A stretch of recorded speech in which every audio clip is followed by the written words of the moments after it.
अस्सलाम वालेकुम। तो स्टूडेंट्स, आज का हमारा टॉपिक है balancing of redox equation by oxidation number method. वैसे इक्वेशन को बैलेंस करने के दो तरीके होते हैं। एक हमारे पास होता है ऑक्सीडेशन नंबर मेथड और दूसरा हमारे पास होता है आयन इलेक्ट्रॉन मेथड।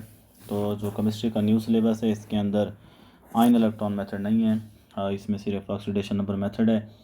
तो हम इसके रूल्स को एग्जांपल के साथ इंशाल्लाह एक्सप्लेन करने की कोशिश करते हैं। तो सबसे पहला इसका रूल है, तो पहला रूल हमारे पास ये है कि हमने write down the skeletal equation. हमारे पास जो इक्वेशन है हमने वो लिखनी है ऑफ रिडॉक्स इक्वेशन। वो हमने इक्वेशन लिखनी है रिडॉक्स इक्वेशन जिसको हमने बैलेंस करना है। अंडर कंसिडरेशन का मतलब है कि जिसको आप लोग बैलेंस कर रहे हैं। तो हम ज़रा यहाँ पे लिखते हैं कोई इक्वेशन जिसको हम बैलेंस करने की कोशिश करेंगे। तो हमारे पास इक्वेशन है पोटासियम डाइक्रोमेट K2Cr2O7 प्लस हमारे पास है HCl it will give us KCl plus chromium chloride है प्लस हमारे पास Cl2 प्लस हमारे पास है H2O। तो पहले रूल का मतलब ये है हमने जिस इक्वेशन को बैलेंस करना है उस इक्वेशन को लिखना है। ये पहला रूल हमारा ख़त्म हो गया। उसके बाद हम पढ़ते हैं दूसरे रूल के बारे में। दूसरा दूसरा जो हमारा रूल है वो ये है कि आइडेंटिफाई हमने एलिमेंट करने हैं, ऐसे एलिमेंट जिनकी ऑक्सीडेशन नंबर रिएक्शन के दौरान चेंज हुई है। मीन कि हमने करना है आइडेंटिफाई उन एलिमेंट को, those elements whose oxidation number change हुआ है during this reaction, during the redox reaction. तो हम ये देखते हैं कि इस इक्वेशन के अंदर किस किस एलिमेंट का जो है ऑक्सीडेशन नंबर चेंज हुआ है। अगर हम यहाँ पे बात करें तो पहले हम बात करते हैं ज़रा क्रोमियम की और ऑक्सीजन की, पोटासियम की। ऑक्सीजन का तो ऑक्सीडेशन नंबर सेम होता है, वो हमारे पास है -2। कितने ऑक्सीजन है? ये 7 ऑक्सीजन है, तो ये -14 हो गया। अगर पोटासियम का देखें तो ये +1 होता है, तो ये कितना हो गया? +2। तो हमने टोटल 0 करना होता है। 2 + 2 है और हमारे पास -14 है, तो ये कितना बचेगा बाकी? मेरे ख्याल में ये प्लस का 12 बचता है। तो ये प्लस का 12 जो है ये क्रोमियम का आता है, क्योंकि 2 क्रोमियम है तो एक क्रोमियम का क्या होगा? प्लस का 6 होगा। इनके क्रोमियम का जो है प्लस का 6 है। HCl में बात करें क्लोरीन का -1 है और हाइड्रोजन का +1 होता है। KCl में पोटासियम का वही +1 और क्लोरीन का देखें तो -1, क्योंकि टोटल 0 करना है हमने। इधर अगर हम क्रोमियम का देखें तो क्लोरीन का -1 होता है, 3 क्लोरीन है तो -3 हो जाएगा और क्रोमियम का क्या होगा? +3। टोटल हमने 0 करना है। क्लोरीन ये हमारे पास फ्री स्टेट में तो 0, ऑक्सीजन का -2 और हाइड्रोजन का +1 होता है और 2 हाइड्रोजन है। तो अगर हम यहाँ पे देखें कि हमारे पास एक तो है क्रोमियम जिसका ऑक्सीडेशन नंबर चेंज हो रहा है, देखें +6 से किसकी तरफ जा रहा है? +3 की तरफ जा रहा है।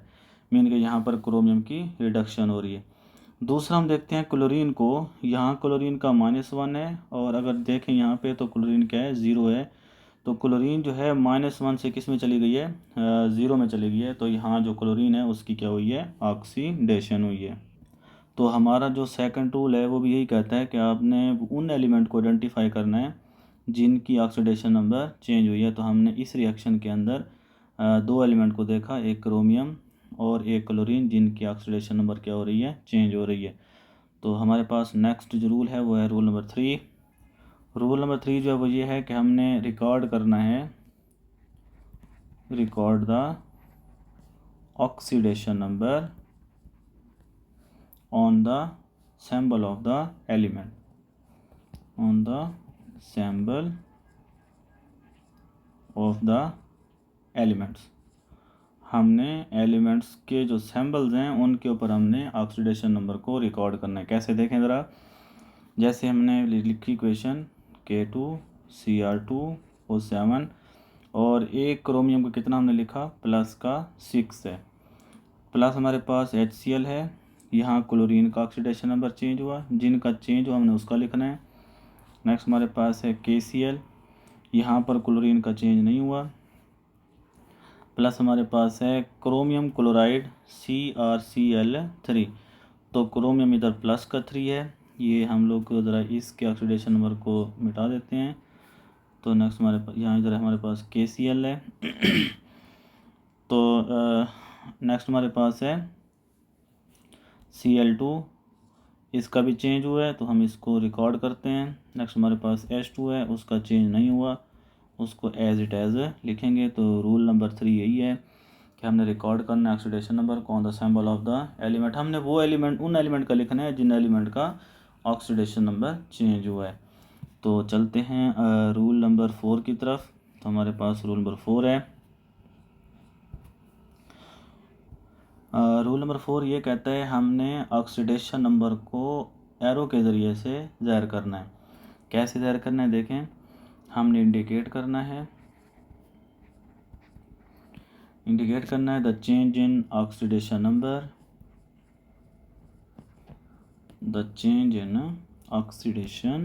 Number, by arrow. और ये जो एरो है ये दोनों तरफ जो एटम हैं जिनकी ऑक्सीडेशन नंबर चेंज हो रही है उनको आपस में ज्वाइन करेगा। ये जो एरो है ज्वाइन करेगा, joining the atoms on both side of the equation.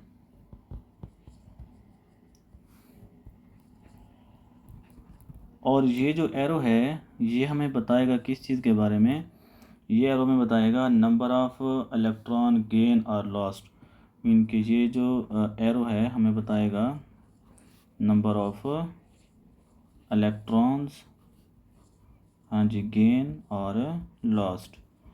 तो यहाँ देखते हैं कि कैसे गेन या लॉस्ट हुए हैं इलेक्ट्रॉन को। इस इक्वेशन के अंदर जो हम अपनी इक्वेशन लिख रहे थे उस इक्वेशन को दोबारा रीराइट करते हैं। हमने एक एरो लगाना है, ये हमारे पास इक्वेशन है। एक हमारे पास क्रोमियम जो है वो 6 से किस में चला गया है, +3 में चला गया। तो एक हमारे पास एरो ये हो गया, ये वो एरो है जो इक्वेशन के दोनों तरफ एटम्स को आपस में ज्वाइन कर रहा है। दूसरा हमारे पास क्या हुआ है, क्लोरीन जो है -1 टू किस में गई है, 0 में गई है। ये हमारा दूसरा एरो है। तो अगर पहले एरो में देखें क्रोमियम +6 से +3 में गया है तो इसका मतलब है इसने इलेक्ट्रॉन गेन किए हैं। तो यहाँ पर क्या हुआ है, गेन ऑफ इलेक्ट्रॉन हुआ है, गेन ऑफ इलेक्ट्रॉन। और यहाँ पर +6 से +3 इसका मतलब है कितने इलेक्ट्रॉन का गेन हुआ है, 3 इलेक्ट्रॉन का गेन हुआ है। और यहाँ पर क्या हुई है, रिडक्शन हुई है। अगर नीचे वाले में देखें क्लोरीन -1 से 0 में गया है, -1 से 0 से मुराद है कि यहाँ पर क्या हुई है, ऑक्सीडेशन हुई है। क्योंकि यहाँ पर 2 क्लोरीन हैं। अगर देखें Cl2 तो एक Cl पर एक नेगेटिव चार्ज है, तो एक Cl 0 पर गया तो 1 इलेक्ट्रॉन, जब 2 Cl 0 पर जाएंगे तो 2 इलेक्ट्रॉन। मतलब है कि यहाँ पर 2 इलेक्ट्रॉन रिमूव हुए हैं, तो यहाँ पर क्या हुई है, ऑक्सीडेशन। इधर क्रोमियम 2 हैं, एक क्रोमियम पर +6 है क्योंकि एक ही क्रोमियम लेफ़्ट साइड पर है और एक क्रोमियम राइट साइड पर है।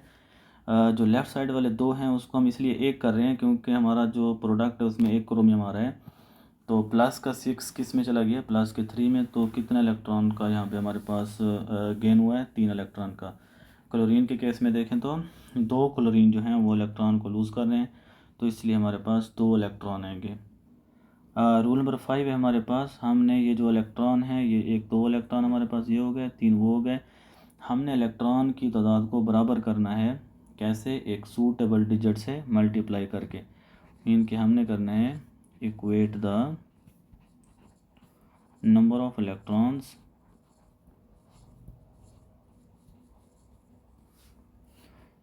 ऑन बोथ साइड,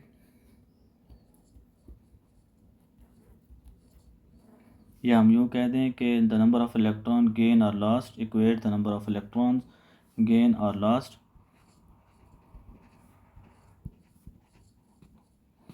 कैसे कैसे इक्वेट करेंगे? By multiplying with the suitable digit. हम ऐसे सूटेबल डिजिट के ज़रिए से मल्टीप्लाई करेंगे ताकि दोनों इलेक्ट्रॉन जो हैं आपस में क्या हो जाएं, बराबर हो जाएं। मिसाल के तौर पर अगर हम इस 3 इलेक्ट्रॉन को 2 से मल्टीप्लाई करें तो ये 6 हो जाएगा, और नीचे 2 इलेक्ट्रॉन को 3 से मल्टीप्लाई करेंगे तो क्या हो जाएगा, ये भी 6 इलेक्ट्रॉन हो जाएंगे। तो इसका मतलब है हम मल्टीप्लाई करते हैं ज़रा इसको, तो दोनों तरफ इलेक्ट्रॉन को बराबर करने के लिए हम मल्टीप्लाई करते हैं। तो मल्टीप्लाई कैसे करें देखें, ये 3 इलेक्ट्रॉन है, अगर इसको 2 से मल्टीप्लाई करें इस CrCl3 को तो इलेक्ट्रॉन कितने हो जाएंगे, मल्टीप्लाई बाय 2 इज इक्वल है 6 इलेक्ट्रॉन्स। और नीचे देखें हमारे पास ये 2 इलेक्ट्रॉन है, इसको अगर हम 3 से मल्टीप्लाई करें तो ये कितने इलेक्ट्रॉन हो जाएंगे, 6 इलेक्ट्रॉन। मतलब है कि Cl2 जो है वो कितने से मल्टीप्लाई होगा, 3 से मल्टीप्लाई होगा। अब दोनों तरफ से इलेक्ट्रॉन का गेन और लॉस क्या हो गया है, बराबर हो गया है। अब जो हमारी इक्वेशन है वो कैसी दिखेगी, हमारी इक्वेशन कुछ यूँ होगी K2Cr2O7 प्लस हमारे पास होगा HCl, it will give us 3Cl2 plus हमारे पास होगा KCl प्लस हमारे पास होगा 2CrCl3 प्लस हमारे पास होगा H2O। तो ये हमारे पास जो रूल नंबर 5 है वो कंप्लीट होता है। नेक्स्ट पढ़ते हैं रूल नंबर 6 को। तो रूल नंबर 6 है, रूल नंबर 6 ये कहता है हमने जो बाकी क्वेश्चन बची हुई है उसको हमने इंस्पेक्शन मेथड के ज़रिए से बैलेंस करना है। हमारे पास है balance the rest of equation by inspection method.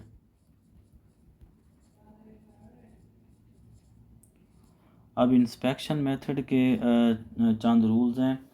अब इंस्पेक्शन मेथड क्या होता है, जैसे फॉर एग्जांपल इस तरफ पोटाशियम जो है रिएक्टेंट की तरफ पोटाशियम कितने हैं और जो हमारे पास प्रोडक्ट है उसमें पोटाशियम कितने हैं, तो इसको हम कहते हैं इंस्पेक्शन मेथड, या हम लोग यूँ कहते हैं कि हिट एंड ट्रायल मेथड।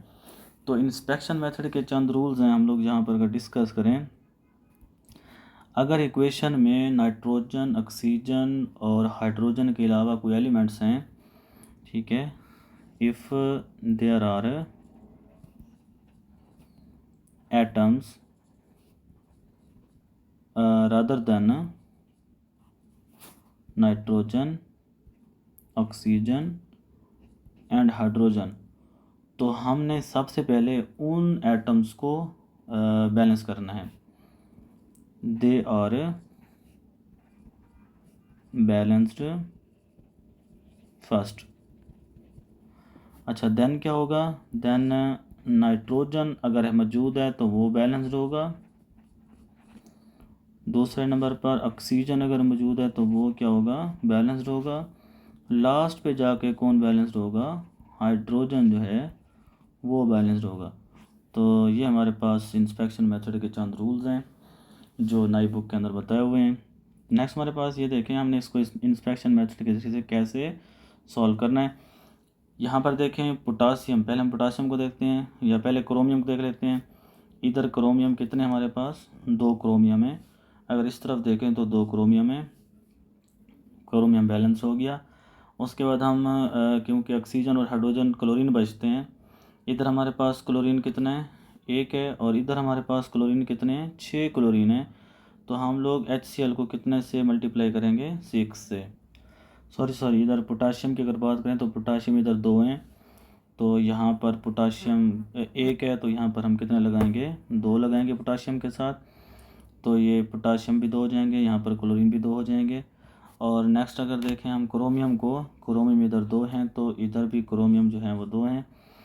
तो नेक्स्ट बात करते हैं क्लोरीन की। इधर क्लोरीन 1 है, यहाँ पर 6 क्लोरीन है, और यहाँ पर 2 क्लोरीन है, 6 और 2 8, और 6 क्लोरीन यहाँ पर हैं।